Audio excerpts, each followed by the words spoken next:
प्रियंका जी, अब ये तय है कि वोटिंग होने जा रही है जी। कांग्रेस ने क्या तय किया? ऑफ कोर्स कांग्रेस ने तय किया है कि इंडिया गठबंधन का जो हिस्सा है वही उसी को वोट जाना है। लेकिन सबसे बड़ी चीज़ ये है कि यहाँ पर अभी जो मुद्दे की बात निकल कर आई वो ये निकल कर आई कि वोट नहीं होते हुए, संख्या बल नहीं होते हुए भी कैंडिडेट उतारा जा रहा है। उसका मकसद क्या है वो भी आपने क्लियर कर दिया इस डिबेट में। और यहाँ तक आरएलडी के प्रवक्ता ने ये भी कह दिया कि जो है कि उनका वोट कहाँ जाएगा।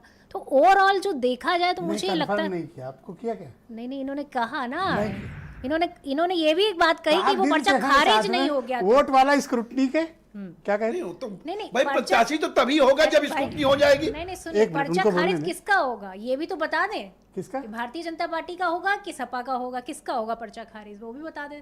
खैर वो तो चंडीगढ़ में जो हुआ वो सबने देखा। कोर्ट ने भी कह दिया, जो चीफ जस्टिस हैं उन्होंने यहाँ तक कह दिया कि जो है लोकतंत्र का हनन है।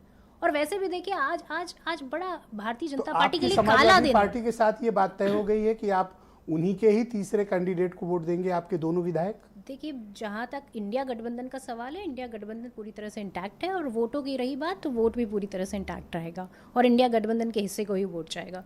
लेकिन आज भारतीय जनता पार्टी के लिए वाकई में काला दिन है। काला दिन कैसे है वो मैं आपको बताती हूँ कि आप सुप्रीम कोर्ट का जो डिसीजन आया है जो इलेक्टोरल बॉन्ड को लेकर, आप देखिए कि उसमें साफ साफ उन्होंने कहा है कि ये जो है संवैधानिक जो है संस्था है उसका भी जो हनन है, उसके साथ में जो हमें सूचना का अधिकार है उसका भी हनन है। अब तो ओवरऑल देखा जाए, बाहर गेंद खेली है तो एक सवाल ले लीजिए। जी बोलिए। बड़ी चर्चा है कि कल स्वामी प्रसाद मौर्य राहुल गांधी की न्याय यात्रा में शामिल हो रहे हैं, सही खबर है?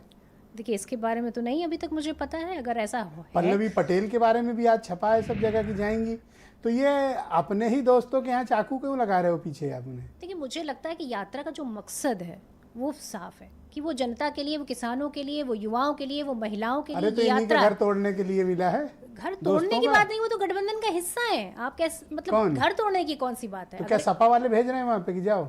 सपा वाले, देखिए मैं दीपक रंजन से अभी नहीं, जहाँ तक मुझे पता है कि खुद सपा पार्टी के जो नेता हैं उन्होंने कहा है कि वो इस यात्रा में सम्मिलित होंगे। जब वो खुद ही इस यात्रा में सम्मिलित हो रहे हैं, उनका कौन सा नेता नहीं हो रहा? स्वामी प्रसाद मौर्य और पल्लवी पटेल पे ये डोरे डालने के पीछे मकसद क्या है आपका? एक तरफ वोट भी दे रहे हो, दूसरी तरफ इनके पार्टी में कटिया भी लगाए हो, ये कैसे? मतलब बिल्कुल नहीं, ऐसा कैसे कर पाते हो आप लोग? कांग्रेस का जो डीएनए है वो इस तरह का है ही नहीं। कांग्रेस हमेशा जनता की बात करती है, जनता के मुद्दों की बात करती है। आज भी वो जनता के लिए लड़ रही है। इंडिया गठबंधन का जो हिस्सा है उसका स्वागत है और उसका हमेशा से जो है सम्मान। धन्यवाद आपका। मैं